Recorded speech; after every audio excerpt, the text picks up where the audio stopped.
ইতিমধ্যে, অন্যদিকে আজকে বিপর্যয় স্থল, সেখানে সকাল থেকে উদ্ধার কাজও চলছে পুরোদমে। ঐশী মুখোপাধ্যায় সরাসরি রয়েছেন আমাদের সঙ্গে সেখান থেকেই।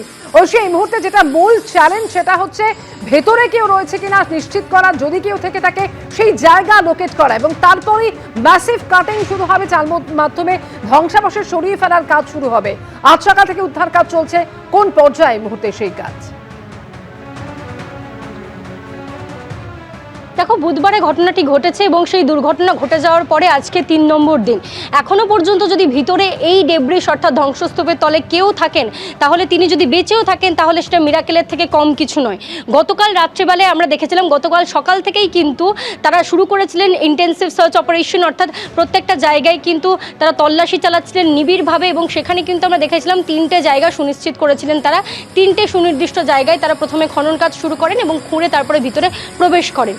কিন্তু তারপরে আমরা জানতে পারি যে গতকাল রাত্রেবেলায় কিন্তু এনডিআরএফ সূত্রে এমনটাই খবর, গতকাল গভীর রাতে এবং আজকে ভোরবেলাতে কিন্তু তারা কিছু শ্যাডো এরিয়া, অর্থাৎ এগুলোর ভিতরেই যে সমস্ত জায়গা যেগুলো দৃষ্টির অলক্ষ্যে ছিল, সেই সমস্ত শ্যাডো এরিয়াগুলোতে তারা কিন্তু ম্যাসিভ কাটিং ইতিমধ্যেই শুরু করেছেন এবং কিছু কিছু জায়গায় কাটিং করে কিন্তু তারা ভিতরে প্রবেশ করারও চেষ্টা করেছেন। এবং যত দূর পর্যন্ত যাওয়া যায়, অর্থাৎ যতটা হাত দিয়ে ভেঙে পসিবল হচ্ছিল না, সেগুলো যন্ত্রের মাধ্যমে ভেঙে তারা ভিতরে প্রবেশ করার চেষ্টা করেছেন এবং সুনিশ্চিত করার চেষ্টা করেছেন সেখানে আর কেউ আটকে নেই।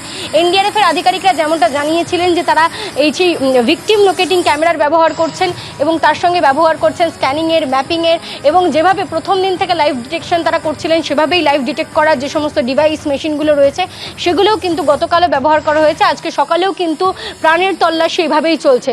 যদি কোনো মিরাকেল ঘটে থাকে, জীবিত অবস্থায় যদি কেউ ভিতরে আটকে থাকেন, তাহলে তাকে মানে বলা যেতে পারে সুরক্ষিতভাবে বের করে আনার দায়িত্ব তাদের, এবং সেটাকেই তারা সুনিশ্চিত করতে চাইছেন যে ভিতরে যেন আর কেউ আটকে না থাকে।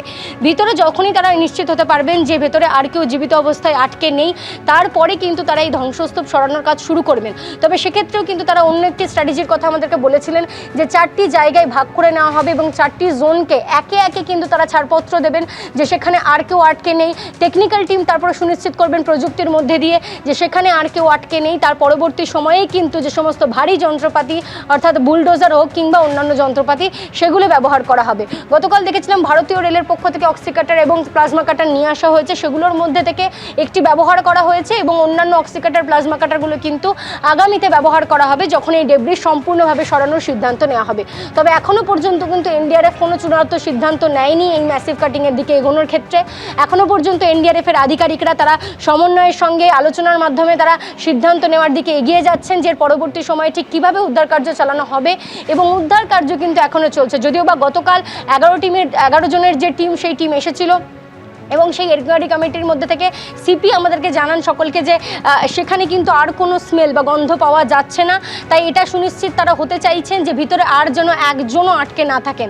সেটা সুনিশ্চিত হয়ে গেলেই কিন্তু এই সম্পূর্ণ এলাকা আস্তে আস্তে ফাঁকা করা শুরু করা হবে এবং সেক্ষেত্রে কিন্তু ভারী যে সমস্ত যন্ত্রপাতিগুলো রয়েছে, সেটা বুলডোজার হোক বা হাইড্রা, সেগুলো ব্যবহার করা শুরু হবে।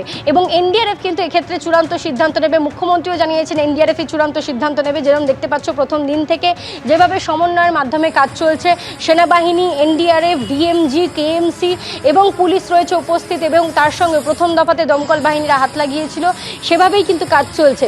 তবে প্রথম দিন, দ্বিতীয় দিনের যে ছবিটা ছিল যে অ্যাম্বুলেন্স এলে অ্যাম্বুলেন্স কিন্তু বাইরেও যাচ্ছিল, অর্থাৎ এখানে যারা আক্রান্ত ছিলেন তাদেরকে নিয়ে বেরোনো যাচ্ছিল, অ্যাম্বুলেন্স হাসপাতালের উদ্দেশ্যে রওনা দিচ্ছিল, কিন্তু গতকাল থেকে এখান থেকে কিন্তু একটাও অ্যাম্বুলেন্স বেরোয়নি। অ্যাম্বুলেন্স এসেছে, শিফট চেঞ্জ হয়েছে, কিন্তু অ্যাম্বুলেন্স এখান থেকে বেরোয়নি, অর্থাৎ উদ্ধার কিন্তু কাউকে করা সম্ভব হয়নি। ভিতরে আর কেউ আছেন কিনা সেটাকে একদম সর্বতোভাবে সুনিশ্চিত হতে চাইছেন তারা। একদম 100% সুনিশ্চিত হওয়ার পরে কিন্তু এই যে ধ্বংসস্তূপ রয়েছে, একটা বিশালাকার ধ্বংসস্তূপ, সেই জায়গা পরিষ্কার করার কাজ শুরু হবে। এখানে যেহেতু কংক্রিটের স্ট্রাকচার এবং এর নিচে আরেকটিও ছাদ ছিল, এবং যে লোহার কাঠামো রয়েছে সেই লোহার কাঠামো হাত দিয়ে সরানো সম্ভব নয়, এবং সে কারণেই কিন্তু বড় বড় যে সমস্ত যন্ত্রগুলো রয়েছে সেগুলোর সাহায্য নেওয়া হবে, এবং তার আগে কিন্তু সম্পূর্ণভাবে সুনিশ্চিত হতে হবে ভিতরে কেউ রয়েছেন কিনা, এবং সেই প্রক্রিয়াই এখনো চলছে। ধন্যবাদ ঐশী তোমাকে। এবিপি আনন্দ, এগিয়ে থাকে, এগিয়ে রাখে।